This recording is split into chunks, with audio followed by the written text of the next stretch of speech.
you ever put your hand in this box? Is it warm? Oh, Very warm. Yeah. Are you kidding me? It's like a deep freeze. Deep I'll bet you it's 10 degrees in that box.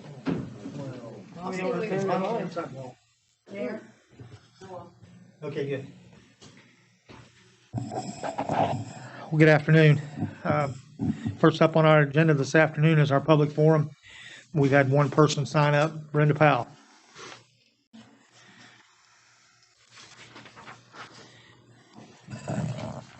Good afternoon. Brenda Powell, 1409 31st Street, Vienna. I wanted to say a thank you for the crew members with the utility board or utility department, keeping the snow and the ice at bay throughout the city. I really appreciate it, and I'm sure that there are others within the city that did too through this winter storm that we just recently had. Another thing is I'm thankful for the area of 8th Avenue and 28th Street to be fixed and it taken care of. So just wanted to say thank you to all, that is responsible for that. The first thing I wanted to say was just to mention about the 4705 8th Avenue. This has been a discussion ongoing for some time, and I did print off a photograph. Of course, I'm sure that others can't tell if it's this way or, yeah. Covering that one area up because there's an individual there. With looking at this and having many discussions coming to that's been transpiring on this piece of property, I had thoughts that I wanted to share with the board. And the fact of it is that there's some confusion going on of what's being said in regards to the property. And I just wanted to point out some things. Something that's been said has been regarding in the backyard that there has been, something put there to be able to take care of the runoff from the hard rains that we get. The thing is that you're looking at this page here, or this picture of the grate, and as you notice, there isn't a curb there. And at one of the meetings, I think, and it was in October, there was a statement made that the curb was not wanted because of dragging a vehicle. I found out later that that's not an issue in the last meeting, which was on the 19th of November, that the owner said that that was not an issue. With the situation being what it is, I'm not sure because there was another comment made from a utility member that the pipe that's under this first grate here, or maybe it's even the second one too, but they're too small. And so what I'm looking at is what I said to Russ Gogstad. We're running into issues with developers in different instances, like with 45th Place, with the culvert up in Gremont Hills. And this right here could possibly be a situation where a developer did this. And so that being said, I know that, the city, the mayor has stated several times about having an appraisal since last year and buying the house. Real estate is really high right now as far as cost is concerned. So my suggestion would be, is I would think that might be helpful, is if the pipe is replaced in those grates to carry the load of runoff, and also to put a curb there. As you can see, it stops on either side of the driveway. It's like, go ahead and put, a curb across there and see if that takes care of it. If the owners still want to move, if they're not happy, even after that, if it corrects it, then they could sell it because real estate's really high right now. So this would be a quick fix. Hopefully it would take care of it to where that the city would not have to pay out a huge amount of money to correct the problem that this has caused. This grate is actually, would possibly be on the right of way for the city. So if the city would want to go ahead and take care of that, that would be a good thing. I just wanted to bring that forth to the board, just in case. Another thing I wanted to bring forward is the actual project on River Road. And that it was stated that the reason for the replacement and putting in a larger line was because of when wells 9 and 10 are down, that if there's a fire at the mall, you wouldn't be able to handle it here in the city to be able to fight those fires. Of course, we have Parkersburg, we have others that could help with that. But ultimately, I had mentioned about this tank. Are you about finished? Yes, this tank at the mall, and that it's a water tank. And it's actually located at the far end of the Grand Central Mall. And I don't know why the city doesn't go and contact the mall Washington Prime Group and see if there's something can't be worked out to be able to use that as a backup for the city to be able to fight fires if in need, because Walmart's right there too. But I mean, I think that it would be something that for the city to check into that might help, in cost, if that's the reason why mostly that you're wanting to do that on River Road. That's all I have. Thank you very much.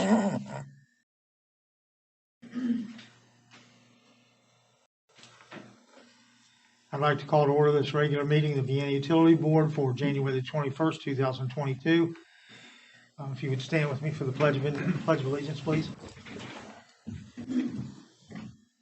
I pledge allegiance to the flag of the United States of America and to the republic for which it stands, one nation, under God, indivisible, with liberty and justice for all.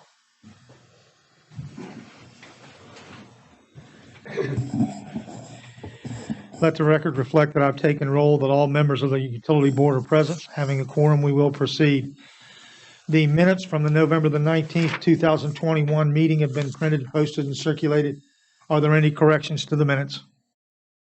If there are no objections in the minutes, will stand approved as posted.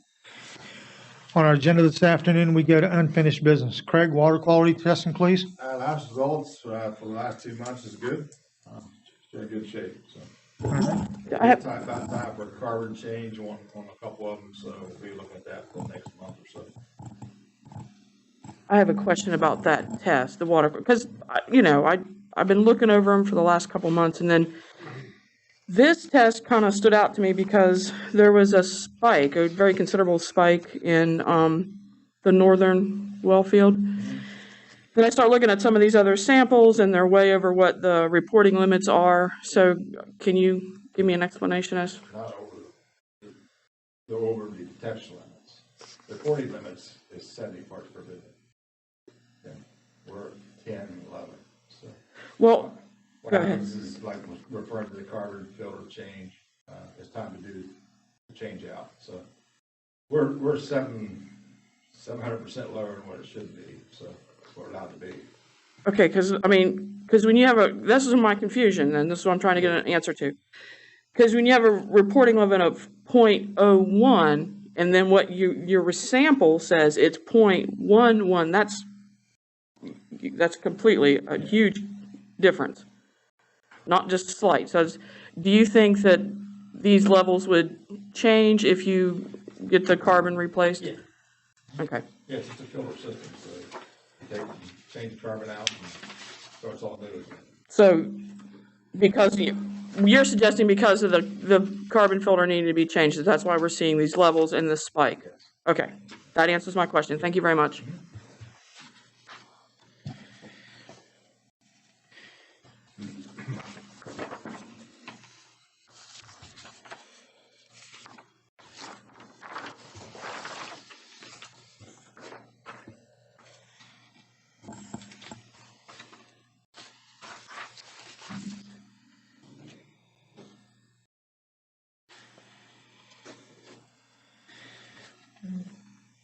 Tim, I'm not sure that anyone has taken the time to explain to you exactly how these sample results are presented. So I'd like to do a quick review just for your benefit. Sure. when you look at these reports that are given to us, the ones that we are concerned with are the lag. The lead tests are the ones that actually come into the system. It goes through the carbon filters, and then the lag is what is actually going out into the community. All right? And so when you look at the results that are there, all of the lag results as they have exited the system are typically less than 0.01. And so the one that you're referring to is 0.011, Right. not 0.10. So it is not a significant difference. It's very, very small. And as Craig pointed out, 7 parts per billion is the standard. And at 0.01, 1 part per billion, we're 1/7 of what the reporting limit is. Okay? And so for a water quality standard, our water that we're supplying to our customers is excellent. Right. I don't, that's not my question, and I appreciate you explaining the difference between the lead and the lag, and I understand that I have visited every one of these sites. And what I was referring to in the 0.11 was in fact the lead, and you've just explained the difference, and I appreciate that. For me, you know, as with anything, I look for spikes and trends and so on and so forth. And so when you had a spike of 250% recovery, I didn't know what that meant. So that was really my question. I think that, you know, I have confidence that it'll be where it needs to be after we have the filters changed. Yes. Okay. And we monitor this. Craig and I have this conversation the day we get these results and go through these things, because that's the primary concern, is to make sure that we are within limits. That's the whole deal. We want to make sure the water quality is where it needs to be. So anyway, just wanted to make sure you understood the difference between lead and lag, because, you know, I mean, some people have never heard of the way that filtration system works. Yep. So lead and lag. Thank you. Okay. Any other questions on the water quality testing? Okay. So we move on to the ARP discussion. And I asked to have that put on there until there's some resolution as to what's going to happen. It'll be on there every meeting. The city council allocated $350,000, whichever it was, for the River Road project. We got the funding from the county to make up the difference. And so that project is funded. And once the engineering reports are all finished, then we will get started on putting that River Road project in place. But, you know, in my conversations with the rest of the council members, it's infrastructure as far as where that money is going to be spent. And so at last city council meeting, Burgess and Knifel came in and did a very good presentation on the projects that we've been talking about over the years. You know, the sewer upgrade to Parkersburg, from our lift station on 12th Street down to Parkersburg. The other issues that we've got, you know, around town, 16th Street, some of those other projects. And so really at some point, and I don't know what's going to trigger it, whether we say, okay, here's the projects we want to do next, or if it's amount of the council's going to say, okay, here's the rest of the money, and then we're going to have to figure out what to do. But somebody has to make the first move, because we can't do these projects without that funding, without going through the process of either a rate increase or selling bonds, because one of the council members is of the inclination that we would simply put them all together and do them all at once. And so that's like $20 to $30 million worth of projects. So, you know, we've been reaching out to the various bond councils to figure out just actually what would the repayment be on those kind of numbers, because it's got to be huge. And so and Craig will tell you this, every project that we've talked about is needed, has been needed for a long time, but it's simply the funding issue that's, you know, you can't do it all. You just can't. And so there are some other options out there. This past week, there's some earmarks that are being floated around in Congress. And so we submitted the sewer line upgrade to Parkersburg, and we submitted the pond run dredging project to them, in addition to the Brownsville grant for the remediation of Johns Manville to, continue working on that site to get it ready for, future development. But those are just the three preliminary ones. I don't know what'll happen. Congressman McKinley is very interested in Wood County, and so hopefully we'll get a little priority help with that. I don't know. The project that goes to Parkersburg with the trunk line is $2.9 million, correct? I don't know exactly. 2.9, I'm pretty sure I'm right on that one. And the other projects that Burgess and Eiffel has done the work on these projects for us, you literally could drop $20 million and still have project left over for next year. So I don't know what you all are thinking, but at some point, we're going to have to start putting a little more focus on this. There's money out there, and it's not going to be any easier with the competitiveness for the contractors and the price of the materials continues to rise. That, I don't know. We just need to find some focus as to what we're going to do if and when we are given the green light for the ARP money to do these improvements. Okay? I have a question. 1 second. Oh, okay. Craig, any comments? No. Kim? Okay. So it's a process question, I guess. So when I look at the master plan, I know we're going to discuss that in a few minutes, but begin the preliminary engineering report for the sewer rehab. Can we start those with the money we do have? I mean, because we do have some ARP money. We have extra money, of course, too, in the budget. Can we start those preliminary reports so we get an idea? How does this go? I mean, I think it's hard to figure out how it comes off the tee. I understand we need to focus on it, but I just don't know what's the next step. Okay, so are you going to answer that? Yeah, when you refer to preliminary report as to what projects we're doing, or preliminary report as to what project that we already have outlined? Preliminary report for the main line, I mean, for the extension, the upgrade to Parkersburg, preliminary report for that, or? It depends on how you want to separate it. If you just want to do the trunk line, and but I understand that we're talking about that whole, not only the trunk line, but if everything in sewer, which would be the 12th Street, and then that, I think that's 11th Avenue that Right. you want to replace those sewer lines. 17th Street. Right. Most of the preliminary stuff's been done. The cost estimate's been done. I think we gotta do is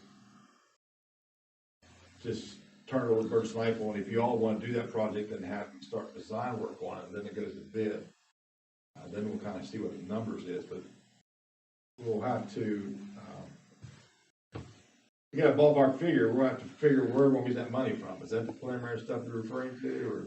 I am, yeah, exactly, is what I'm referring to. So here's another question. If we would go ahead and be more formal and get that where we go through the bidding process, et cetera, and find out, whoa, this is really a lot more expensive than we thought. I mean, we're not under any obligation to move forward until these other components fall into place regarding money. Correct. Yeah. So Yeah, we could do design work, pay Burgess and Eiffel to do design work and bid it out. If you don't like the price, you don't have to accept it. You can wait and bid it out again later on, or not, just not do the project. I mean, that's happened in the past.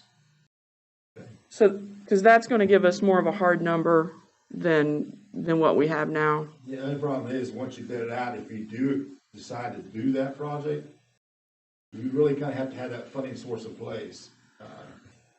Because I don't know any contractors who will go, okay, I bid it, we'll start a year and a half. Okay. Their prices are based on what that current supply chain cost is going to be, and man-hour cost. So you kind of got to have some kind of funding in place, which we've done in the past when we did water tanks. We went to Charleston, got the money, reassured that we're going to need $3 million where the estimate is. we had that in place, we bid it out, we come in, like sewer plant, come below our estimated cost. So, we should have $3 million of funding, the plant came in like $2.5 million, so we had the extra $500,000 we could do something with. And which we didn't do for different projects, so.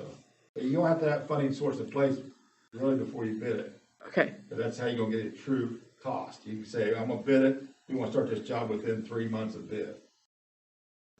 okay, because that, yeah, thank you so much, because that really answers my question, because it's like a chicken or egg situation when we keep talking about this, and it's not. It's a giant puzzle, and I understand the complexity of it, but where do we start, you know? One of the big problems with that situation now is the fact that these bids are only guaranteed for a very, very short period of time now because the material cost is going up so fast that if you get someone to bid on a project, they're only going to guarantee that cost for 30 days if you're that lucky. And so in order to actually make these things happen, you need to have some sort of a funding plan in place so that if we get a bid and it comes in and it's a good price, that we can move. Because it won't be there when you finally make up your mind that we're going to go back and say, well, now we have to go to Charleston to the Infrastructure Council, which always takes months. There's nothing fast. Okay. And so, you know, and you can't do a rate increase without going through all the hoops with the Public Service Commission and then all the steps. It's never fast either because there's lots of reports. You have to justify that rate increase is needed. And so, I mean, it is the chicken or the egg, okay? I mean, you either going to pick out, these are the projects that we want to do, and then you get, you know, someone like Burgess and Eiffel to do the engineering on it and come back and say the estimated cost is going to be $2.7 million.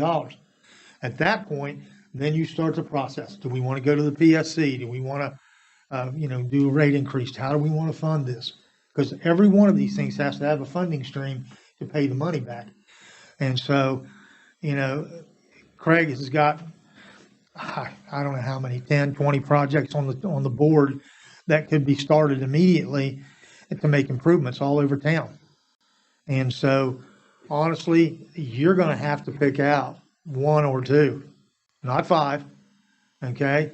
And, I mean, we're continuing the discussions at the city council level to figure out whether or not you're going to bite the whole thing off and do $20 million worth of projects at once, or you're going to do this as, you know, as needed, the ones that's a priority on your list.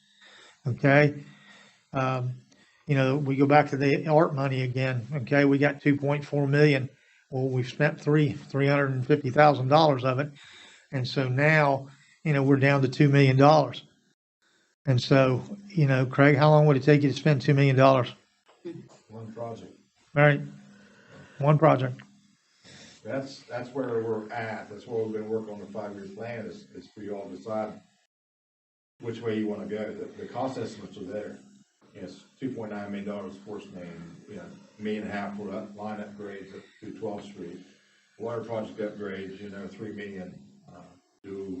We're at that point now where we need to say, yeah, we're going to do this $10 million project, or no, we're just going to do the main line upgrade to Parkersburg in the sewer department. So we can take it and get Charles will say, get our name on the list and say, this is where we're at, this is the money we're going to need. Okay. Okay, so just so I understand what you're saying, assuming, now I don't want to, you know, Mr. Rasinger has a plan that he would like to see everything bundled all at once, and, you know, so that's a possibility. It could happen. I don't know. But if that didn't happen, then we would really, you would need to pick, or the board or whatever, we would need to pick, let's say, for example, we do the sewer project, okay, the complete rehabilitation of the sewer. We know that's going to be more than the $2 million that we currently have in art money. So we would need to go ahead and reach out to the bond council or whatever and work that so that we know what our funding source is. And that would probably be a rate increase and then go from there. Correct. That's, okay. Yeah. Or 10 million. Whatever. Right, whatever it is. I mean, but what I'm saying is that we do not have enough money at this point in time in art, even what's going to come in next year, to really do these significant projects. We're going to have funding from somewhere else. We don't have it. Right. We originally talked about is to, you know, if we gotta borrow $10 million to the project, that $2 million would be a down payment, so we have to borrow $8 million instead of 10. Right, And right. that's where we're at, but we need to decide what project you all really want to do as a group. Okay, so we can get that name on that list of, you know, the bond issues and stuff, okay? I was at a meeting yesterday, and the new rules that have come out about the ARP money have determined that you can use the ARP money for stormwater projects. Okay? You know, they always wanted, you know, water, sewer, bridges, et cetera. Well, they've also included stormwater on that. And that's the other issue that we're in charge of, is the stormwater plan for the city. And stormwater is a huge issue. We've been very fortunate in the last few months. We haven't had any of these major rain events, but they're not going away. Those issues like the one up on 28th Street, they're not going away. We have to fix it. We have to find a way to fix that so that we can do that. And Mr. Stouffer's here again today. We have a stormwater issue on 8th Avenue, 7th Avenue, 8th Avenue. Okay? We've kicked the can down the road for so many years on that project alone that there just aren't a lot of opportunities here. We've got something to do. We've got to do something in order to address the stormwater issues at some point. You know, it's you know, water, sewer, stormwater. Where do you attack it from? And I'm going to say the same thing that I did to City Council the other night, so you all are aware of it. There is a bill going through the legislature right now. It's Senate Bill 132. Senate Bill 132 is, if it passes, is going to make cities determine whether or not they're going to keep their B&O tax or they're going to keep the 1 cent sales tax. The city of Vienna operates on approximately an $11 million budget a year. The B&O tax that the city collects annually is $2.8 million. That's 26% of our operating budget. 26%. And even though their plan is to phase it out over 5 years, it doesn't make any difference. You try to take $2.8 million out of an $11 million budget, or if the choice was made to take the 1 cent sales tax out, that would cost us $4.1 million. Okay, so you take $4.1 million out of an $11 million budget, you are going to severely cripple our city in addition to the other 69, 68 cities that are in that home rule program. And so for myself, looking down the road, I'm scared to death. I do not want to see what would happen if that bill becomes reality. There will be it'll be just terrible. And so hopefully, you know, the House will have a little more forethought and not let this thing become law, because the cities, we've built our cities around those revenues, and you cannot take them away. We won't survive, you know? And so the utility board typically deals with the enterprise fund. Whatever our water and sewer rates are, generates all the money that we get. We get general funds for the stormwater part of it, in addition to our stormwater fee. But, you know, that's the thing about the $20 million plan that concerns me, is how are you going to pay for this? You know? So there are not any easy answers to this thing. But Craig, I go back to you again. And I know that it's unfair to do this because you can't make any decisions unless we give you some guidance. But we've got to get a focus point of what do you want to start with? Okay? I think that the dredging of Fun Run is critical simply because of what it is. The other water improvements that you've spent all the time with Burgess and Eiffel to prepare, you know. I understand what you're saying. It seems like every 10 or 12 years we go through the same process. And we keep outlining project needs to be done. We tell them, well, we'll get it next time. 12 years down the road is a long time to wait for an upgrade in the water or sewer project. You know, I've outlined projects that have addressed you all that needs to be done. My feeling is still that all of them that I've presented needs to be done. Okay, these line upgrades in the water department need to be done for fire protection. better flow of water, better circulation of water. The tanks were done 10 years ago, which is holding up great. The sewer project, we're having overflow issues in certain areas of the sewer system. That project needs to be done. The force main Parkersburg, increase the line size, increase the flow to Parkersburg, allows us to, receive more fluid in our plants so we can produce and pump back out. So these all are steps, but these all need to be done. And I encourage you all to look at them all being done. If we're going to do a bond issue every 10 or 12 years, which we shouldn't, we should do it every 3 years or every 2 years. If we do a wait for 12 years, then we need to do these projects as a whole. I have a question, Mayor. I agree with what you just said about the B&O tax and SB 132. I think that's very concerning, and the fact that the state legislature is kind of leaving everybody holding their breath. It's a home rule city. My question is, because that's SB, it's a Senate bill right now. And our Senator Michael Azinger is a lead sponsor of that bill. He's the one promoting it. Has the city reached out formally to him, have you, Mayor, to say, hey, this is going to be very destructive to us? Yes, Okay. yes, I'm sure he's hearing it from all sides. Okay? It's one of those things that, I don't even know how I got, well, I shouldn't say that, I do know how I got started. Okay, there's another industry that's fighting the B&O tax, but, the city of Vienna is built on retail business. We don't have any industry. We don't make things. We entertain people. We let them come and eat dinner. We sell them clothes. So we're heavy retail. Okay? That's how we make our money. And so to be focused on the two things that we make money from, it's very hard to get around. Okay? And yes, I've spoken with every delegate, every legislator. I've been with every mayor in the state. Everybody's upset about it. Okay? But that doesn't mean anything. Who knows what the legislature is going to do? I hope it's in committee right now. I hope it dies in committee. Yeah. But just the fact that they brought it up again is very concerning. Well, I know. Our own senator, who, he lives in Vienna, Yep. certainly understands our finances here. Yep. So I don't know. It's a different world. I appreciate your efforts, though. I was at just a lunch and learn meeting with the mayor, and the mayor was there. He did speak out publicly to every legislator that was there, so I appreciate your efforts. Yeah, well, the city of Vienna is part of the municipal league, and so Mayor Joyce is very concerned about this. Everybody is. There are 230 cities in the state of West Virginia, and there's about 80 of them that participate in the home rule program.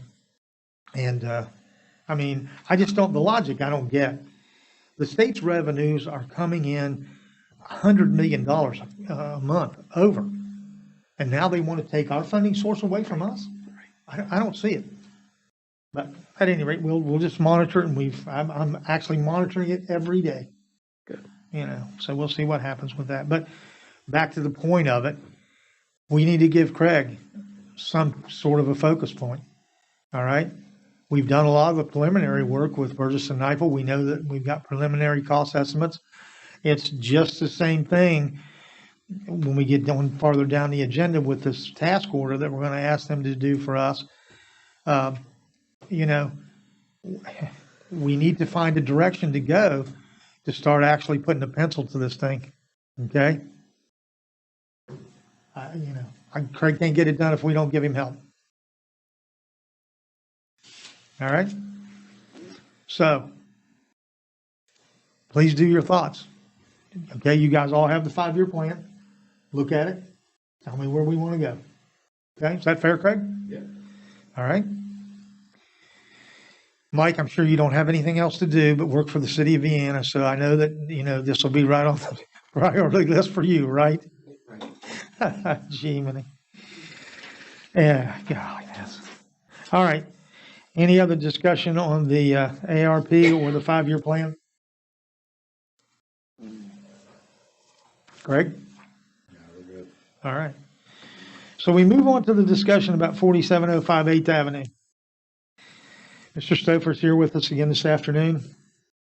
And, it's interesting. I told Mr. Sofer I would get with him after the last time he came and spoke, and it's just the holidays and everything, and I did not get my part of that done, but, I guess a fair question to ask, Bruce, is what do you want us to do?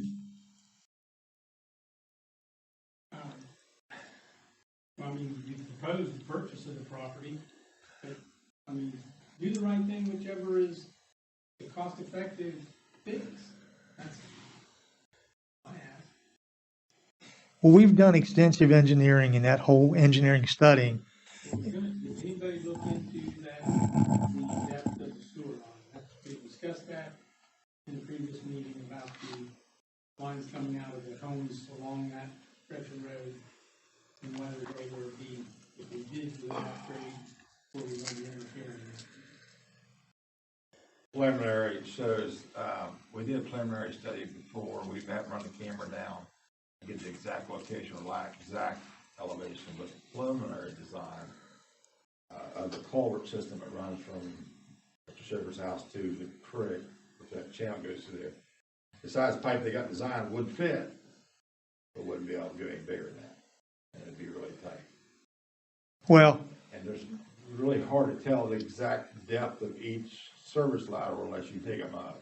I mean, my camera will give you 8.5 foot, but we're running real close to 1/2 foot tolerance through there, okay? so does the sewer line run with the street? When I say with the street, I mean down the street, or does it cross the street and tie in? Where's the actual sewer line? Down 8th Avenue. So do the houses tie in to the sewer line as it comes down 8th Right in the Avenue? Center road, 90-degree angle off of that, ties into each house. So, Okay. And so then we take the sewer flow all the way down from there to where? 51st Street tie in or something? yeah, it ties in different locations. It all depends what side of where that street is. Some of it goes back towards, runs down the channel, then goes underneath the golf course, underneath Grand Central, through the golf course, down River Road, and back down to the plant. Some of it goes back out and goes back down 7th Avenue, goes back down, goes down 46th Street, and goes back up that way. So there's a split right there because that hillside. Yes. But what we're talking about in front of his house up is all I'm concerned about. The 6 houses or how many houses are there, and that runs back towards 51st Street. And I know that when we had all this studying done, that the actual water runoff is actually lower than the drainage ditch that goes back down towards the country club, and water won't flow uphill. It's draining downhill. We have to either pump it up or do something, but the water's already below the drainage ditch. So that's not going to really help that situation because you can't get it up. All right? We can retain it, disperse it slowly, but there is a curb at the end of his driveway. It's a standard curb like we would put on anyone else's driveway. 2.5 to 3 inches tall is what it is. Yeah. You know, you can't put a concrete block across the end of his driveway. You've eliminated his driveway. All right? So there is a curb there, and we did raise the curb once. Yeah. We actually made it higher.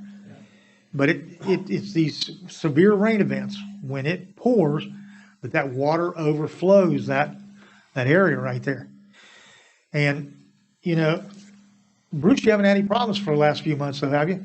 No, but I mean, I've deployed sandbags, so, I mean, multiple times. That's my only defense right now, so. Yeah, I know you've had them out there for multiple times. There was, I mean, I can tell you, I had one that failed on me. I was one short of blocking my driveway off my line, and it came right around the top, higher end of it. It stormed that hard, and, you know, it backed up 3 feet against my garage. But I mean, I want to address the issue, you know, that pipe that is in the grading at the top of my driveway, that was just tied into the pipe that goes all the way into the house and goes into the backyard and the leach. But yeah, that pipe might not be big enough. I dug up, I put a pipe, 6-inch pipe, smooth pipe, 1 inch off the road surface, right by the storm drain, and put it straight in my backyard as well. And I don't know how big a pipe, there's no way I could put a bigger pipe on the house that would help with that, I don't think. I mean, there's a 6-inch pipe that I've installed myself to alleviate that instead. I have a question. The last meeting, we discussed this, and I think that was in November, so it's been a while. And we had 3 different plans that we can go with, and we talked about increasing that water line, that line to get the water out. And at that time, Craig, you said you had concerns about that stream channel, that increasing that pipe would then cause there to be too much water in that stream channel and then create problems for other people down the road. And you said you were going to look into that. Were you able to do that? Do we have an idea about that? Craig actually was talking about the calculations of the stream flow before it gets down, but yeah, anytime you put more water in stream, it's of course going to cause problems down below. Mr. Breeden's house, the 6th Avenue, we'll call the Bridge to Nowhere, it's a walking bridge. Right. It always backs up in that section. So any more additional water you put in there, it's going to be harmful for everybody down below. Yeah. I'm a firm believer in retention system, detention system. So I'm a fan of it because the first thing it replenishes my groundwater, and it alleviates any of the water and air from that stream, so it doesn't cause me problems downstream. So you're thinking now the recommendation would be more, would just be retention system there, just to tear down the house, purchase the house, tear down the house, put in retention? Yeah. And not do some of these, we're not going to consider these other plans now? The price is so close right now. It's $200,000 for upgrade pipe, $200,000 to purchase house. Of course, we still have to put the retention system in, okay, so that's another $40,000, $50,000, but if we're going to spend the money to do something, I'd much rather have an additional retention system in that area, to alleviate any additional water we might put in the stream. And again, like I said, replenish our groundwater. Okay. So that's what we drain. Right. So I have a couple questions about a retention system there. Sure. First of all, there's flooding in that neighborhood in general, and I've said this many times before. You get one avenue over on 9th Avenue, and they have standing water on a big, significant storm. So if there was a retention system put in there where that house was, or is, would that help alleviate those problems in that neighborhood on 9th Avenue? You see what I'm saying? I do. I feel that it would, because we're going to leave the pressure off the existing storm drain in front of Mr. Sugar's house. Okay, if I alleviate some of that water in that pipe, it allows the water from 9th Avenue to flow down through. Right now, we're just building pressure up here, and it's not allowing any water to come into it, but it's draining all this water here. But if I alleviate that water, it's going to allow the 9th Avenue to come down and flow into it. Okay, so I got 2 more questions about it. One is this is just a dumb question because I don't know the answer to it, if it's even significant at all. But the dry dams at Gremont Hills, okay, and we know we've been talking about they need to be fixed, dredged. They weren't put in properly to begin with, okay? So Gremont Hills is not very far, hot skipping a jump there from what we're talking about, and we have that little channel that runs down 51st Street, runs along 8th Avenue, and then takes that hard, Right. turn towards the river, right there, right before we get to Right. Mr. Stover's house. If those dry dams were dredged and repaired in Gremont Hills, would that be helpful at this problem at all? Would it have any impact on it? As it exists now, yeah, but it's not. There's always been flooding in Mr. Farmer's Sugar's house, even before Gremont. Gremont, everything that those retention systems did was retain the water that increased from the development of Gremont. Okay, so that channel always did flood. It always did back up. That is, when we put the retention system in Glenbrook and Gremont, it didn't increase that flow. Okay, so right now with them being sealed in, if y'all ever been up there, they got head walls, they got little orifices in the head wall, okay? A 4 inch, it goes 6 inch, 8 inch. But they go up, more water allows flows into it, which goes in the stream. It's sealed up 2 or 3 foot, so I'm losing 2 or 3 foot of capacity. I'm letting water go out at a 4 inch flow rate. Now I'm up to the 6 and 8 inch flow rate, so when the water hits there, I'm double my water output what it should be. Okay, Okay, so there's more water going into the stream now because it's silted, but you know, if we dredge them out, it's not gonna help the situation in front of Mr. Silver's house. okay, That okay, makes sense? yeah. Okay, Okay, so here's, so I understand that, so. I think this may be my third and final question. Sure.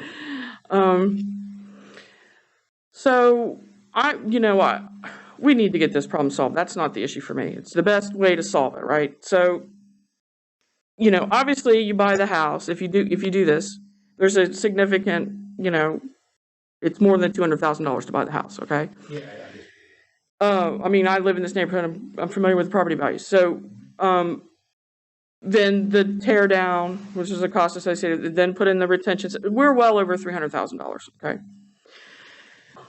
But what does that retention system look like for the neighborhood? And does it, because, you're now taking a significant house, tearing it down, you now have this big lot. What does the retention system look like aesthetically? And because I'm concerned about the impact on property values for the neighbors.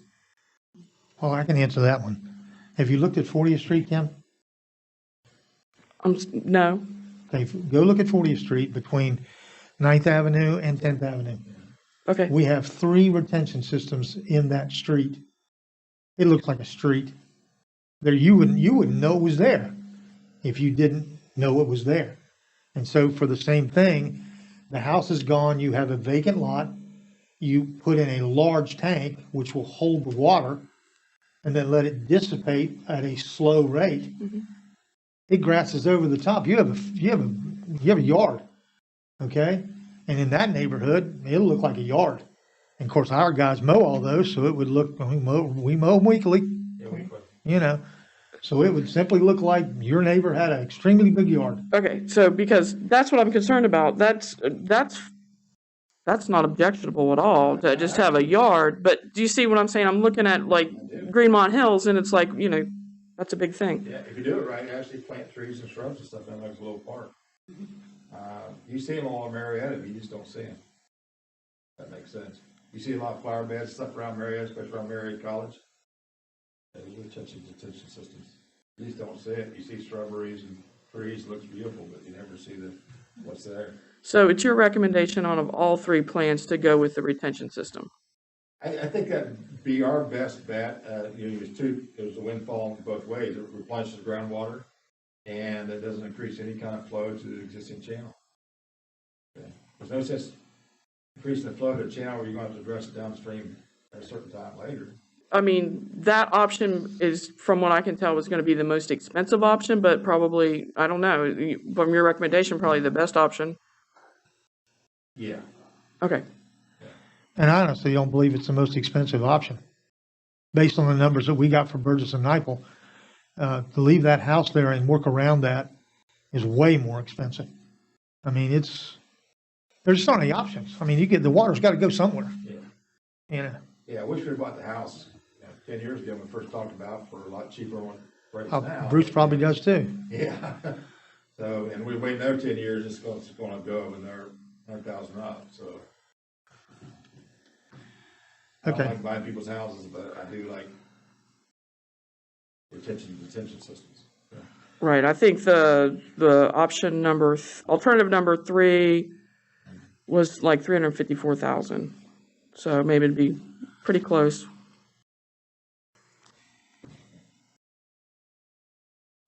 All right. So, Bruce, what's your schedule like for the next week or two? All right. All right. Well, we'll get with you. We'll schedule a time. We can sit down and we'll talk about the appraisal that we had done, and we'll talk about you, and then we'll see what we can come up with.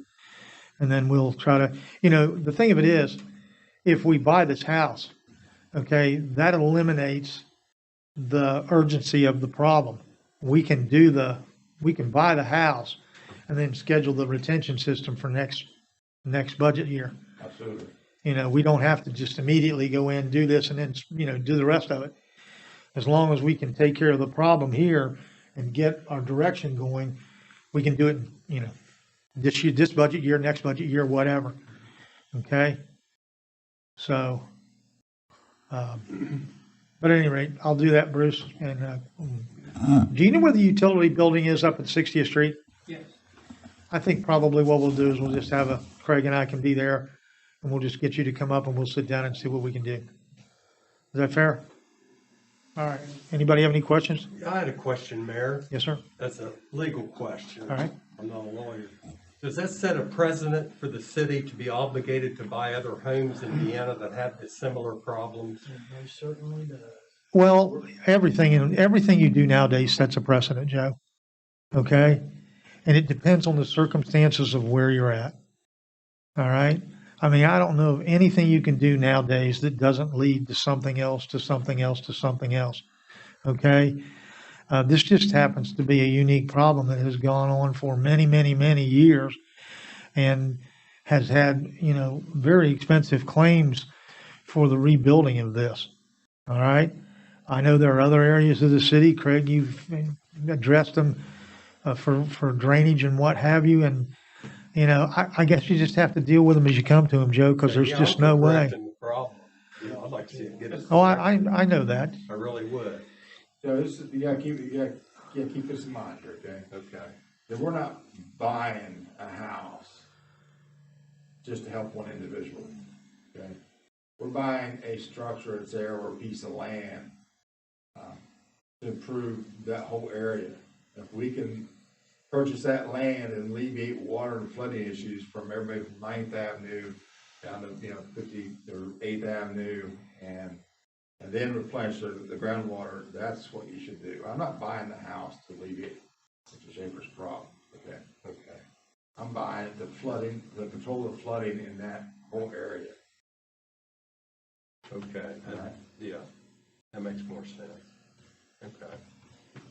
That's a question I had. And it's a valid one, Joe. It is. I mean, we've talked about that many times. I'm sure you have. I was just It's, concerned about that. oh no, and it is a concern. Yeah. Okay? And I guess really the bottom line is you have to deal with every situation on an individual basis. And as Craig said, there's a lot of benefits here. Okay? And I guess it goes, for me, it goes back to the bottom line that says you can do this for $200,000 and then you have a definite solution to the problem. Or you can spend $300,000 or $400,000 on all of these complex piping situations and all that stuff, and you may not still fix it. So would you rather spend $400,000 and take a chance, or would you rather buy this thing and be done with it and then move on? And for me, I'd rather spend 2 than I would 4. I mean, Greg, we've had this conversation. I don't know. Is there anything else? No. So we'll see where we end up. Okay. Okay? Thank you. Anything else? Any other areas where the retention buyout would be useful? Yes. How many? Oh, gosh. Everywhere. I mean, So we could look at maybe buying a house a year and putting in a retention system, or? Buy a house, field, property, and you there throughout the city. I'm a firm believer in it. At 40th Street, we had planes up there for years. I put the retention system in. I have not had one flooding since then. It's a great system that we get in there. We clean it out once a year with the back trucks, clean the silt out. But the amount of water that goes back into our system, our groundwater, is huge in that area. And before, say, for example, let's look at 41st Street and by the school, Vienna School.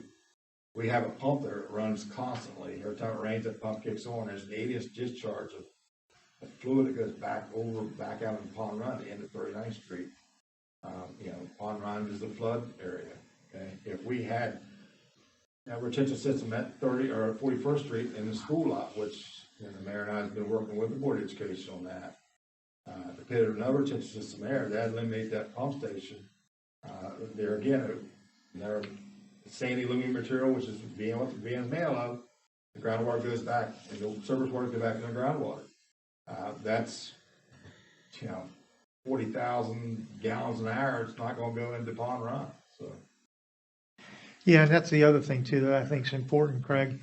You know, a lot of people look at this and say, oh my gosh, my street's flooded.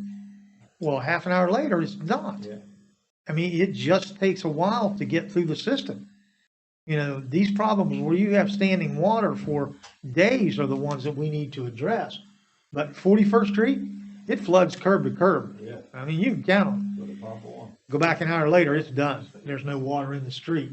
There are just certain areas where, you know, it takes a while to get the water through the system.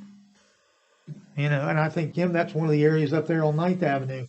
9th Avenue does flood in between 47th and 49th, that low area. And we've got storm drains on both sides of that area right there. But you go back an hour later and it's gone. It just, I mean, it's a problem. But anyway, to answer your question, John, yes. Okay. But that retention system on 40th Street was absolutely spot on. I mean, it fixed it. You know, and all it is big tanks, well, multiple big tanks in the ground, but it worked. So, okay. Anything else? All right, so we move on then. River Road water main discussion. We're still working on design work, as I know she's been waiting for the CXS permit for the boring. We did receive that. The board has a copy of it, need to sign after the meeting, and I need to do a PO for the permit fee for them, which is $3,700. Okay, but once we get that, then she will finish up her design work, and hopefully we'll get the bid. So I know the railroad company said as soon as we pay it, it's pretty well done. They've already, when they approved the drawing, it they've done. So. Yeah, the railroad, no, Yeah. it's amended.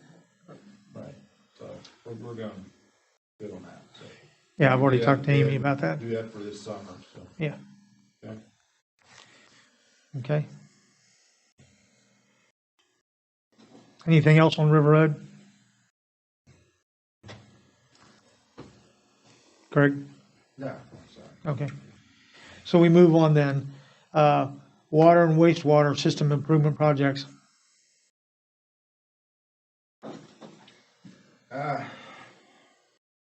It's the same thing we've talked about for last 3 months, or last 3 meetings.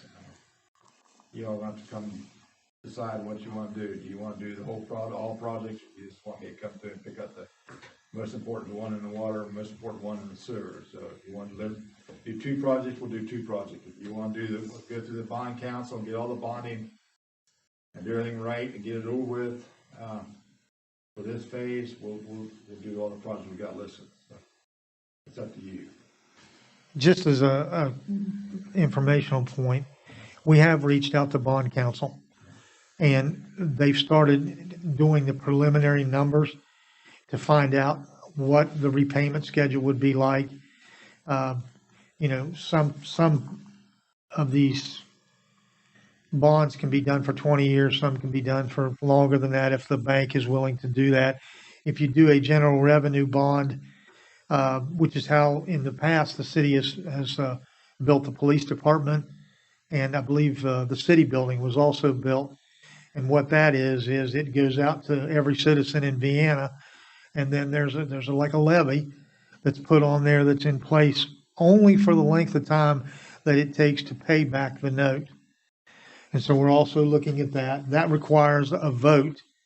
The people in town we'd have to put it on a ballot or have a special election. And then they would vote and say, yes, I'm in favor of, let's get it all done. Here's what it's going to cost. And, you know, we're working on those numbers now to get an individual cost out. If you want to make the improvements to the city, then that's what it would take to do it. And then, of course, the other way is to the IJDC, the Infrastructure Council. And then there's a tremendous amount of money being funneled down from the federal government from all these programs. And we've got Tony Tiano working as best she can on every avenue there is. I mean, finding out all the things that are out there that we can maybe get a finger in. And so we're exploring the options. Hopefully by the next meeting, we can have some numbers. I know council's very interested in that part of the puzzle. And so hopefully we can have some definite numbers that said if we borrow $30 million, here's what the payback schedule would be. And, the problem with that is these federal grants and what have you can't start anything until you have the funding. And if you do, you don't get reimbursed. Okay? And so it's kind of you can't move till you get the money, but if you wait till the last minute, you're stuck. And if you get ahead of the game, then you did it on your own dime. So, but anyway, I'll try to get more concrete numbers about the options that we have. I think, every one of these options would require council action. They have to approve the rate increase, and of course, the city would be the one borrowing the money through the bond council and what have you, and so we'll try to get a firmer grip on that. So any rate increase then would have to go on the levy for the voters to decide if they agreed with that or not? Not a rate increase. It's called it's a bond. It's like, how the Board of Education does a bond Yeah. levy, how the bus company does a bus levy. This would be the same thing. And what would happen is, if the majority of the people in the city voted to do the levy, then it would go in. And of course, there's a defined structure. Okay? I mean, you can tell exactly what you're going to pay. Okay, so if we just did a general, a bond, okay, so then we have to have a levy, voters have to decide. If we decided we needed to raise rates but not go out to the voters, we can do that if it's under. If you want to do a rate increase, it takes council approval. Right, I understand that. There is no vote taken at the ballot. Okay, so there's two different options, really. You can put it up for the people Mm-hmm. and say, okay, we need to borrow $1 million to fund a new building, and then we're going to pay it back over 10 years. So you're going to pay back, $100,000 a year, and then it would funnel down to where putting the police department, I don't think it only added $4. I mean, it was $4. That was a lease revenue bond. That's why I'm getting confused about what you're saying. I'm sorry. The police department, that was a lease revenue bond. So that's it's different than like a general obligation bond. That's why I'm getting confused. Just But different forms. Okay? If if you go to a bank where the bank's going to fund or finance it, then you can go through the IGDC and get whatever rate they have. Then you can go to the bank and say, okay, we want to do this. Okay, it's just technicalities. It's just a matter of paperwork of getting it done. But the people have to authorize if you do it as a general obligation bond. Okay. right. I mean, that's still a general obligation bond still going to Yes. flow through a bank anyway. Right. It's just figuring out which ones. Right. I think if you're talking about like going and asking for $1 million or $2 million or $3 million, something like that, that's a lot of money, but it's relatively small in the, you know what I mean? If we do what like Mr. Azinger's suggesting, which is just, hey, let's do all these projects, it's going to be, for example, $30 million, then we go out, then what, and we'd have to get a bond for that, and that it would have to be put on the ballot for the voters. That's huge. Okay. Yes. Yes. But So I at any guess rate, comfort levels on money. yeah. At any rate, we've already reached out to bond council, and I'll have better numbers and tell you, look, if you want to borrow this much, it's going to cost you this much for however many years, and then we'll go from there. Okay. So, anything else? Yeah, just, if you've seen the projects, you have them in your folders, what the cost is going to be. Look them over, next meeting we have, we'll need to sit down and decide which one you want to do. Okay, or how much money you want to borrow. Okay, so the last item under unfinished business would be the dredging of Fun Run and the dry ponds. Mike, that you? No, Craig, I think. Craig? Here we go again. I mean, we're sitting at, we know what the cost is going to be. How are we going to make this money to do it? Okay, I know that you asked Kenley, is that correct? Yes. For the money, for that project, we can wait, see if it comes in play or not, or don't, or need to determine where we're gonna get the $1 million to straighten that pond run, dredge it, and the dry dam, so. I don't have it in my budget, so I got $100,000 in, so. Have you gotten an answer from the Soil Conservation Service yet about how much funds we can tap? The last time I checked with it, it was like $100,000, so Okay, real close to it, 96 or something like that, so. okay. Still, what's, it says that's 200,000 of the million, so. Expensive project. Hopefully McKinley will allow us some money to do that project, so it is help with the control with flooding in the city of Vienna, which we all know is an issue. But we'll see. Okay, We all want to do this project, we just want to look at how we're gonna pay for it, correct? Right. Greg, if you thought about doing the design, at least having that done, so when that's another option. It's the same way, with the other, the water and the sewer, if you guys knew where we were going. I think our concern, whatever you're gonna do, if there's this piece that's gonna say shovel ready, there's other communities that are out there doing the design work. What we don't wanna do is wait, and then find out, if you turned in an application or turned in plans to DEP, there's the projects that get the money. So that's the other kind of piece that's out there that we're concerned about is, this preparedness. So, the longer we wait, the less further along we're gonna be when the money comes available. so Mike, on the project itself, as far as the dredging goes, Yeah. when we go out to bid on this thing, is whoever gets the bid going to simply work to the specifications that you all have provided, or will they do that initial work themselves? Or what? Well, the original limits that were, the elevations that were set Yes, years ago, yes, okay, we have to get back to those levels, yes. okay?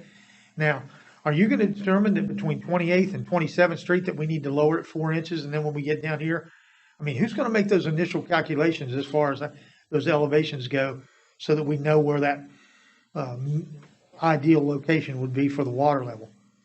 Yeah, we're gonna do the same, we're gonna go back to the original. But you're doing that. Yes. Yeah, So well, whoever gets the bid for the actual dredging itself Yes. will work off numbers that you all provide. Correct. And if I understand it right, we don't have those numbers yet, do we? We have elevation numbers, and you were talking about the original elevation design. No. We know where it was originally, but we Right. we haven't had Burgess and Nyepel Yes, they've already completed that. come. So we know from 28th Street down to the main, where we need to be? Yeah. Okay, all right. Okay. That's good. Well, he's talking about, we're going to have to pay him to go ahead and design, so you're going to do the calculations and the cut sheets for the drawings and say, we're going to bid this out, and this contractor's going to look at this cut sheet and say, okay, I'm going to have 1.2 million cubic yards I'm going to dispose of. Okay.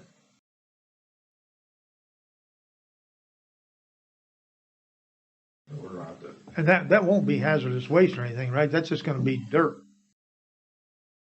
still, yes. Yes. Okay. All right. Okay. Well, that's the other project that we submitted to McKinley. We should know something fairly soon, even if we're in a ballgame or not. Last time we applied for them, we didn't get a second look, but this time I think we're gonna get at least some consideration, so. The fact that we had all the documents and everything done that you sent us was a big plus. They know we're not just kicking the can, they know we're serious, so I think that was good. You know, We might talk to Tony Tiano about, see if they can't get hold of him at FEMA. I know it's not an emergency situation, but maybe they can help us out with some additional funding with this. It is a flood control structure. Maybe they can help us out on some grant issues they might have. I tell you, it's tough. They go by median income, and unless you can show where that runs through low income areas, it's hard to get money. Okay? Well, don't seem to mind to take the people's insurance money down there. I'm not disagreeing They don't with care you. about low income at that time. I'm not disagreeing with you, okay? Yeah, But- maybe reimburse some of it. Tony has been part of this dredging project, all right? She knows exactly what we're doing. She's seen all the documents, so we'll ask her to reach out and see if there's any other options that we have. Has to be something out there, Yeah. Okay. Any other questions on the ponds or dry wells? Okay. So we got a new business.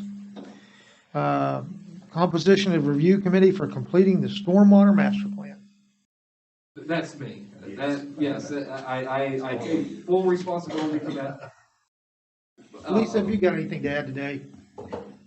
We don't need Mike. Well, Lisa, okay, Mike, go ahead. Yeah. What I meant to say, it's not a committee, it's a focus group. So someone that is gonna look objectively across, because we're gonna have people, or we're gonna have places, I mean, we hit on, or you guys hit on 4 of them, we just sat here talking, that need to be done, and that's gonna be your focus, going forward. But, to be real fair to everyone involved, there's other places that you didn't mention. 55th Street floods really bad. Along 16th Street floods really bad. So someone needs to take a look at all these areas together and say, what are we trying to do? Is it who's impacted the most? Is it property owner issues? There has to be some kind of criteria you look at and say, okay, this is the number one project. This is the reason it's the number one project. And, it could be anyone, but, if you have someone that's objectively looking at it, then no one's going to come back and say, I heard Randy talk about that 28th Street issue for 5 years now. Right. All those in favor of making Craig Metz chairman, say aye. Aye. Aye. There you go, Craig. What else you need? That was bitter again, huh? So that's the, we're stuck, we've been in the same spot since July, so we just want to move this forward. Our next step is to have a meeting so we can present some of the issues and kind of get people's feedback and say, here's what we want to focus on. There's no right or wrong answer. Everyone's going to have a different answer in what they want done as far as stormwater.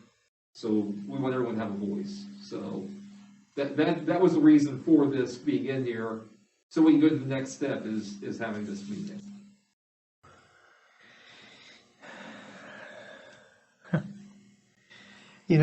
Mike, you're absolutely right. You're like Craig. You can't get to work until somebody points you in the right direction, And we've asked you to look at all these areas in town, do smoke testing, do all these things, so we could try to find a direction and a solution to some of these issues. But it goes back to money again. These are going to be expensive to fix. Some parts of town are so flat, you just don't have enough runoff. In other places, there are some circumstances, 28th Street, for example, that entire hillside drains right to that corner. But that doesn't help you a bit, all right? Right. We need to help you. We need to find a way to focus on this. So I know Craig volunteered to be on it, okay? And I don't know. Stormwater coordinator. Yeah, she did too. Yep, Lori said she had to be on it too. And Melissa, I see you on the edge of your seat. I know you want to be part of this, so I think that our recorder volunteered. Okay, I'm pretty sure I heard her. Did everybody hear her say that? I saw her nodding her head like, yeah. So I have a question then. So, because I'm getting confused and there's a lot of banter going back and forth here.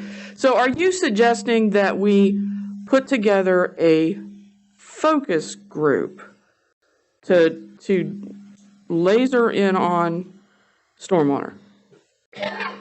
We've looked at, there's 41 spots within Right. the city that we have looked at and said, okay, here's where we need to work. There's no way for me to tell which one's worse, and everyone in here would pick a different area. But if we had a group together that could talk and say, okay, we want to make sure that the heaviest traveled road in the city gets the most attention. Okay, so because I'm really struggling to understand the need for that group, because really that's what the utility board should be focused on. And so I think there's been a lot of community input already. And that doesn't mean that we couldn't have a meeting with the community and kind of say, hey, these are what things are going on, that kind of thing. But I don't understand why we just, as the utility board, we just don't decide what needs to happen. I guess I don't see the purpose of a separate focus group. That's the next step. So what we'll do, the way I'm presenting it is you would have a focus group to say, okay, we think these are the things that need to be done. We'll take a look at those projects and say, okay, well, here's the projects that fit the highest priority, is what the group said. Then we come in and say, okay, here's ones we think, board, that, you should be focusing on, and you can throw it all away and start again. But, you have to remember it was, this focus group, we want to spread out across the city, to be able to say, here's what everyone in the city wants us to focus on. And you can do, there's no, if you don't want to do that, that's fine. For me, it just seems like it adds another layer of complexity. We've been talking about what needs to happen in stormwater since, forever, it seems like. And it's, as with all these projects, we're getting it off the tee and moving is the issue. So, I don't see why this utility board just can't handle that. And that's fine. Again, it was just kind of a little bit of protection for you because, there's 41 projects and, you maybe get a tenth of them. Right. I mean, 41 projects, I don't care who's on the focus group. That project that's closest to where they live, that's the number one project. That's just the nature of people. 11,000 people, we had 86 responses back. 150, 115? I said 115 or 50. I can't remember, if it's 115 or 150. Okay, what's the 11,000 people, 115 people respond to our question. 1%. Huh? 1%. Yeah. Okay. Okay, so here, let's just make it easy. Let's just make it easy. Huh? Fix 28th Street, 628. from 18th Avenue down, 15th Avenue, make it go over towards Jackson Park. I'll fix anything you want, just give me the money. There you go. Hey, it's not my problem. You want direction, there you go. Yeah, I mean, that's the issue, where we get the money from, just like Fun Run. Yeah. Where are we gonna get the money from? 28th Street turns into a raging torrent Yeah. when we get these massive storms. Yeah. Okay? We just have to control it. Okay? Mike? Please give us whatever estimate you have for a task order to do the 28th Street stormwater. All right? Okay. And we'll see if we can find the money. That work? Okay? Yeah, so that's a great place to start, 20th Street. All right. And, we still have that problem up on 29th Street. Those folks are still, that problem's been around for like 30 years. What are you talking about, 29th Street? Perky, Chatworthy, Oh, that's it. Clatworthy. That's it. That's it. Well, I thought you were talking about 28th Street on 15th Avenue that runs down to Pond Run. It all works together. Okay, It so, starts up at Joyce Perky's and. Right, up on 20. That's the hillside that all runs into that corner.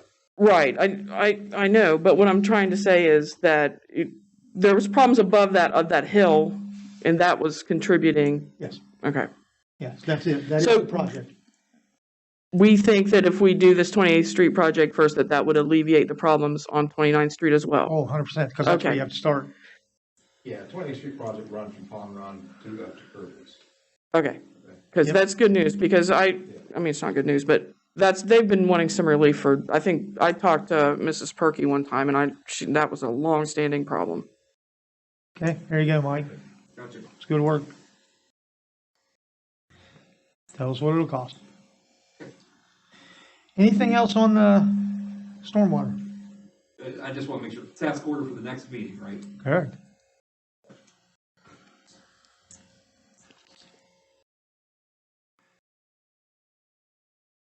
Anything else? Okay. So that moves us down to the approval of task order 2021-04, which is concerning 45th Place water main replacement. Should that be task order 2022-04, since we're in 2022? It was with the contracts. When we did the general engineering was in 2021. So you're Yes. You're So continuing with that the on. 2012, now they're 2020. Okay, so I want to make sure that everybody understands, and you'll have to clear me up on this, Mike. City Council the other night passed a resolution that said they wanted us to engage Burgess and Nyepel to do a task order to tell us what it will cost to fix 45th Place. 45th Place is a housing development off Graham Central Avenue at 45th Street. When it was originally constructed, there were water lines that were put in that won't withstand the water pressure that Vienna has, and so they've had several leaks. And at any rate, City Council has agreed that this is the direction they want to go to see if we can find a solution to help these folks. And so it is a three-step process. The first step is to authorize Burgess and Nyepel to do a task order, which turns them loose to do the initial work to find out the direction and whatever on the improvements on that water line. They will bring that, we're authorizing them to go to work, okay? Once they get that work done, then they're gonna come back to us and they're gonna say, this is how much money it's going to cost for us to do this initial phasing of this project. Once we get it back, and it's gonna say task order 04 is going to cost $20,000, $10,000.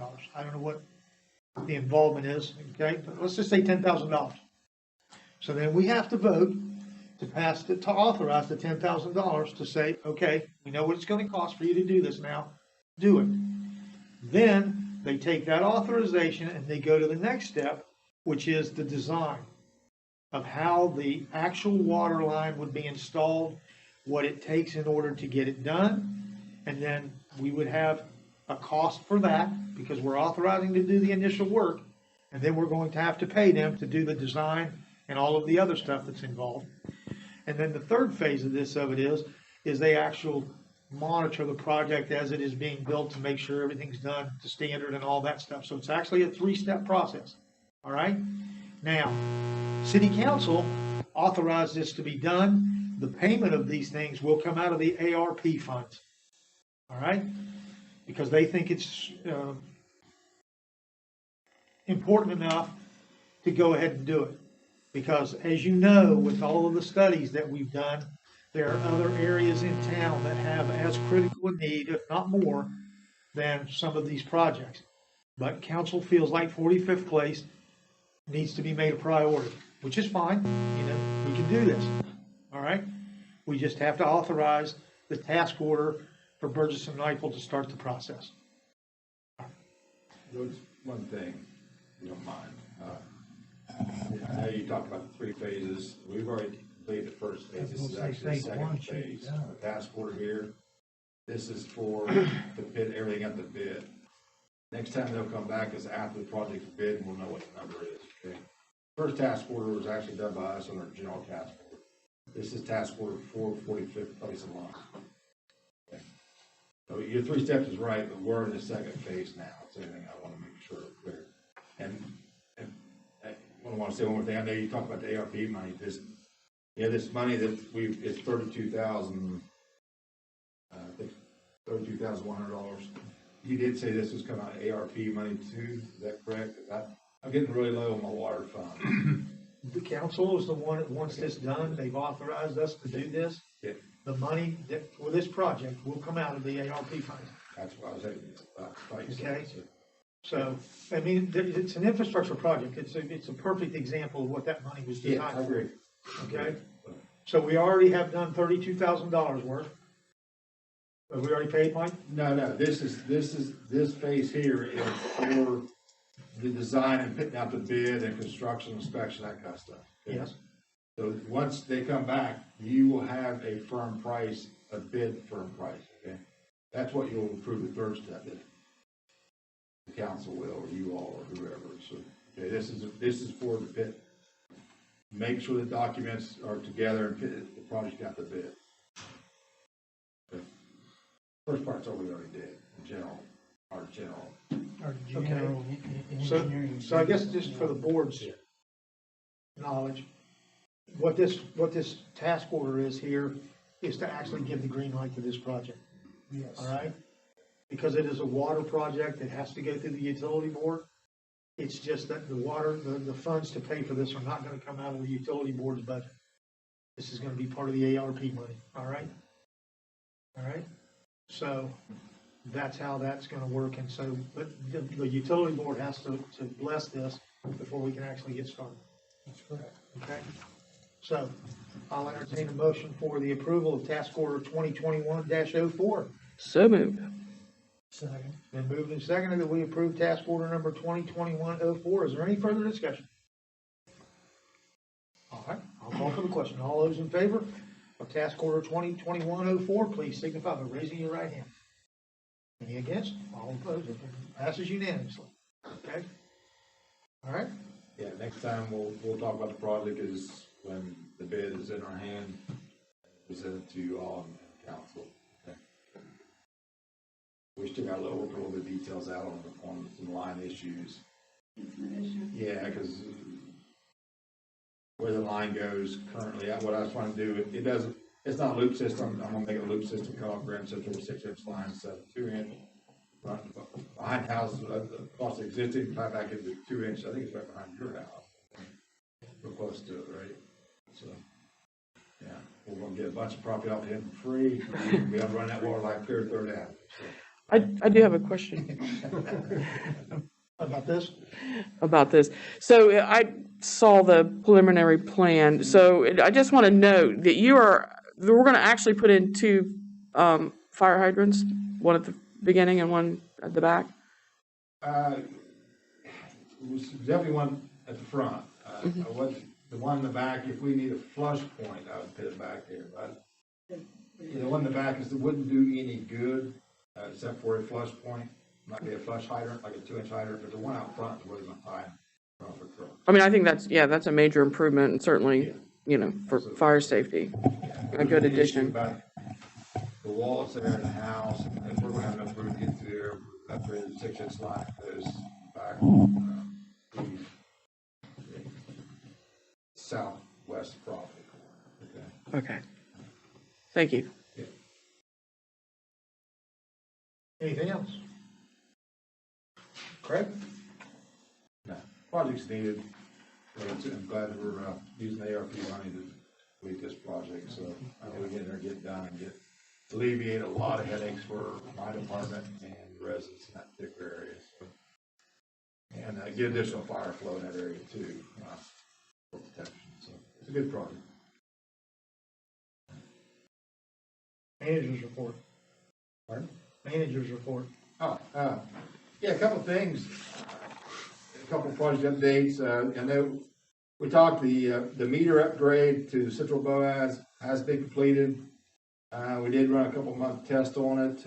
It is running accurate with our old meters, average flow rate, so that's good. A lot easier to access, reading well. So we did have an issue month of December with our first serious issue I've had with the meters, and it had nothing to do with the meters. What it was, the meters, the radio reads that go to the tires, they pick up the data collectors, and data collectors are bounced back to the city building through our dish network. And the city upgraded their computer system here and wiped out my section of the dish network. So the individuals worked on it, our IT guy, the city building, and my assistant at my utility board, Tommy, worked a lot of hours to get it back up and running and get past some of the issues that we had. So it's back up and good. I had to do a lot of hard sets back on the data collectors. It, like I said, it had nothing to do with Neptune. Neptune system worked great. It's just and that's way above my head with computer stuff. But the computer, when they did the upgrade, it just looked at my stuff and says, "Nah, I don't like you," and just threw it all in the trash. And just dumped everything. So we had to go back and rebuild everything. So it's up and running. So we're back to reading meters and our building issues. So health-wise, Public Works is doing really well now. So we had some issues there a couple weeks. Lost a lot. We had 12 guys off, 12 people off one time, so, and race office staff. So, water line breaks, we averages one a day, we got service line or water main breaks or main lines, so nothing huge, small stuff. We've been real fortunate this year. Ground stairs are froze, what is froze, maybe an inch or two down, it's not deep, so it hasn't been any shifting on our water lines, so we're pretty good. A lot of moisture in the ground, but nothing really freezing. Sewer backups, we've had several the last couple of days. It has a lot to do with the, when it snows, it melts. When it melts, it causes a lot of groundwater goes in the sewer, so we're getting a lot of sewer backups. We had to deal with one day between 41st and 42nd Street. There was a line that run between some houses, tight. Actually, we had to dig down almost 7 foot by hand because we didn't have enough room to have equipment get in there. So the guys worked hard today to get that line repaired. So they had to dig down, cut the pipe, replace it, it's cracked, and fix the pipe so it starts flowing again as well. So everything else has been just common typical backups. I'd like to add something to that, Craig. You know, it costs a lot of money to buy all the equipment that we have. But the camera system, being able to run that camera in there and finding where that line was collapsed, absolutely takes out hours, days worth of trying to find where that obstruction is at. And, you know, I've been watching crazy guys because I live right on 41st Street. And I mean, they're just right up against his house digging down. And I mean, it's cold out there. I don't care, it's cold out there. And so, I mean, we got a great crew, but, you know, the fact that we provide good equipment to work with, those cameras are the best. Yeah, Man, I'm telling you, it saves the so camera much. dead on. I mean, where we marked that with the sonar, the depth was correct. Actually, it's odd because we dug down, found the pipe, it was cracked, fixed it. Run the camera up, make sure it was good, and hit a dead end on where we fixed it. There's like a cap in it. To figure out where the cap come from. Wasn't there before. 4-inch plug cap.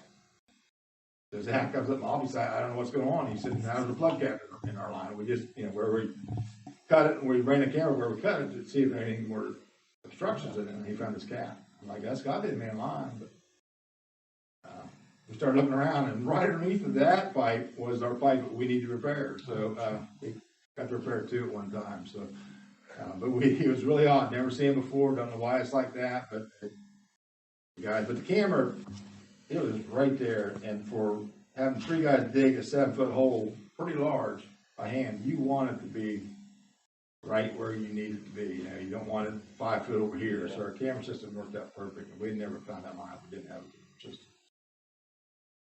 So you're right. It's Good well job. worth the money today. So. Good job to the guys. Yeah, they worked hard. So in bad weather. So that's it. Everything else is going pretty well. So the hydrant project, I'll give you an update on that. We have installed 8 of the 10. I picked a hold on the last 2 because they are in high packed areas around the mall, and the bad weather come in. I didn't want to do it during Christmas time, then the bad weather come in, so I put a hold on to them. We're going to try to do it. It warms up a little bit because that's going to be a night shift job. So if it gets above freezing a couple of nights, we'll do that project. That's at 12th Street and one in front of Chick-fil-A. Then we'll adopt that project. I have to tell you, I've inspected every one of these things, and I've said this to Craig. I had to come back to him one time, and I said, hey, I thought we were going to do that fire hydrant up there. He said, what do you mean we didn't do it? This fire hydrant set in a flower bed with stones all the way around it and shrubs all the way around it. And I said, I don't think so. I said, it looks like it was never touched. Well, that's how good a job they did. Typically, when you do these jobs, you got to dig a hole big enough to get down in it. And I mean, I couldn't tell, and it was done. So they're doing a good job on that, Craig, and it was fast too. Yeah, they actually hydro-excavated everything, so it kept the mess down, didn't have dirt piles, and they brought back good dirt back in on top of the new hydrant. So yeah, it worked really well for them and worked really well for us. Good project. I know the fire department's very happy because, we would not have gotten this done nearly this fast. So good project there. Yeah. I have one comment before I ask for you all. I don't know how long it's been now, but you all remember that we went to Central Boas because there was a billing issue. I got notification from the Public Service Commission, they are down to their last payment. So, once this one comes, that's done, we're finished with that, so. They're caught up now, which is, I think, a really good time. Yeah. So, anyway, just wanted to give you an update on that, so we'll be done with that. All right. Joe, anything today? Nothing, Mayor. Steve? No, sir. Thank you for coming today, Steve. I know you've been on the mend with your hip and all that. Yes, sir. You originally thought you wouldn't be able to make it, but anyway, thank you. Kim? I just want to say thank you, Craig, and to your department, because, the snow removal was excellent. Everybody was pleased with that. And I know it's been very challenging. There was, water main breaks. We had one up on 51st Street, right in my neighborhood, so I got to see that up close. But you guys just do an outstanding job. And I think, especially now, this time of year, it's really, I really want to say thank you. So thank you very much. I tell them. Thank you. They do a good job, so, even through the illnesses that we've had, we kept the system up and running, and kept things where a lot of people didn't know that you gone, but. John? Nothing. Okay. Just as a note, this will be our last meeting held at City Council chambers. Starting with next month's meeting, we will be back at the Utility Board. The only reason why we moved it down here in the first place was because of the camera system. And so I think we've found a way around that, and so we will move back to home base, starting with next month's meeting, so. That'll be where we go, so. Anything else?